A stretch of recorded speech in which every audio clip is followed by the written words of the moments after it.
Welcome back, dear students and scholars. We continue ASC 260 with the denominator of basic EPS, weighted average common shares outstanding. In video 2, we controlled the numerator, income available to common shareholders.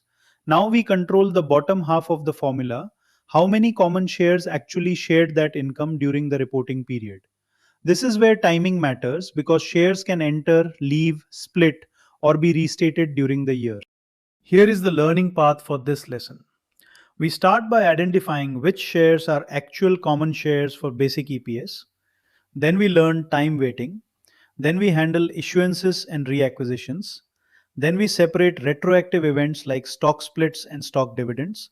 And finally, we solve a complete denominator example. The goal is not just to memorize fractions, but to build a share timeline that makes every calculation logical. The basic EPS formula is income available to common shareholders divided by weighted average common shares outstanding. Today we focus only on the denominator. The reason we use a weighted average is simple. The share count may change during the year. A year-end share count alone may not represent the shares that actually participated in earnings throughout the period. Weighted average shares solve that timing problem. Basic EPS uses actual common shares outstanding, not potential shares. Common shares held by outside investors are included. Shares issued during the year are included from their issue date. Shares issued in a business combination are included from the acquisition date. But options, warrants, convertible debt, and convertible preferred stock are not included in basic EPS. Those belong to diluted EPS. Treasury shares are also excluded because they are not outstanding. The weighted average idea is based on time. Shares outstanding for the full year receive a full weight. Shares issued early in the year receive more weight than shares issued late in the year. Shares issued near year end receive less weight because they participated in earnings for a shorter period. So the denominator is not just a share count, it is a time weighted ownership base. The working rule is weighted shares equal shares outstanding multiplied by the fraction of the year they were outstanding. Full year shares use 12 over 12. Shares issued on April 1st are outstanding for 9 months, so they use 9 over 12. Shares reacquired on October 1st are removed for 3 months, so the removed portion uses 3 over 12. The fraction is the engine of the denominator. When new common shares are issued during the year, they enter the denominator from the issue date forward. They do not receive a full year weight just because they exist at year end. First, identify the issue date, then count how long the shares were outstanding, then multiply by the proper fraction, and finally add the weighted amount to the denominator. This keeps earnings and share participation matched. When shares are reacquired during the year, the logic moves in the opposite direction. Repurchased shares become treasury shares and stop being outstanding from the reacquisition date. So we remove them only for the portion of the year after reacquisition. Do not subtract the full number blindly. If shares are reacquired on October 1st, they are removed for 3 months, not for the full 12 months. Treasury shares are a common exam trap because they are issued shares but they are not outstanding shares. Basic EPS uses shares outstanding, not shares issued. Treasury shares do not participate in earnings while held by the company, and they are not part of the outside investor ownership base. So, if a problem gives issued shares and treasury shares separately, slow down and find the outstanding shares first. Stock dividends are different from normal share issuances. When a stock dividend is distributed proportionally to existing shareholders, no new resources enter the company.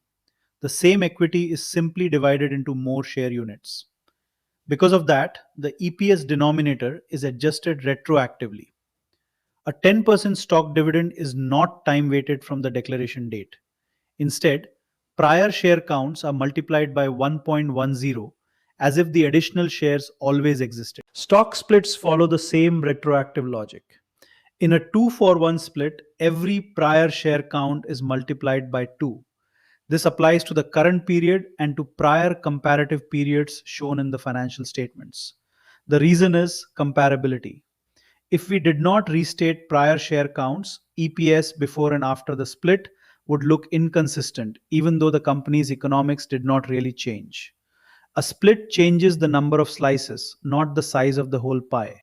Reverse splits reduce the number of shares, but the logic is still retroactive. In a 1-for-2 reverse split, two old shares become one new share, so prior share counts are multiplied by one half. The denominator decreases and EPS per share increases mechanically because each remaining share represents a larger ownership unit. The business reason for the reverse split does not change the EPS rule. Restate the share count retroactively. This slide gives one of the most important distinctions in the denominator lesson. Normal issuances and reacquisitions are time weighted because shares enter or leave the outside ownership base on a specific date. Stock dividends, stock splits, and reverse splits are restated retroactively because they do not bring new resources into the company. If you remember only one denominator trap, remember this. Time weight transactions restate share unit changes. Shares issued in a business combination are included from the acquisition date. That date matters because it is when the acquirer obtains control and the acquired entity's results enter the consolidated financial statements. If the acquirer issues 40,000 shares on July 1st as consideration, those shares usually receive a 6/12 weight. This matches the denominator with the period in which the acquired business contributes to the numerator. Now let us build the example. On January 1st, there are 100,000 shares outstanding. On April 1st, the company issues 20,000 new shares. On October 1st, it reacquires 12,000 shares and holds them as Treasury Shares. Before doing arithmetic, build the timeline. This habit prevents most denominator mistakes because each share block gets its own starting point and ending point. The timeline has three layers. The beginning shares of 100,000 are outstanding for the full year, so they carry 12/12. The April 1st issuance of 20,000 shares is outstanding for 9 months, April through December, so it carries 9/12. The October 1st reacquisition removes 12,000 shares for the final 3 months, so it is a negative 3/12 adjustment. Now we calculate the weighted shares. The beginning balance contributes 100,000 shares. The April 1st issuance contributes 20,000 multiplied by 9/12, which equals 15,000 shares. The October 1st reacquisition removes 12,000 multiplied by 3/12, which equals 3,000 shares. Therefore, weighted average common shares outstanding are 112,000. Now add a stock split adjustment to the same denominator. If the company has a 2-for-1 stock split, the 112,000 weighted average shares are multiplied by 2, giving 224,000 adjusted weighted shares. The split is not treated like a new issuance on the split date. We do not time weight it. We apply the split multiplier to the full denominator because the share unit changed for the whole period. Most denominator errors are timing errors. Students time weight stock splits when they should restate them. They forget to exclude treasury shares. They use shares issued instead of shares outstanding. Or they include options and convertibles in basic EPS when those instruments belong to diluted EPS. Use this summary rule. Outstanding common shares only. Time weight normal issuances and reacquisitions. Restate stock dividends and splits, and exclude potential common shares. That completes the denominator lesson. You can now identify actual common shares, exclude treasury and potential shares, time weight issuances and reacquisitions, apply stock split and stock dividend adjustments retroactively, and build a complete weighted average share table. In the next video, we handle special basic EPS adjustments and traps after both the numerator and denominator are clear. If this lesson helped you, please like the video, share it with your colleagues, subscribe to Commerce Regiment, and support the channel so we can keep building this US GAAP course with clarity and exam value.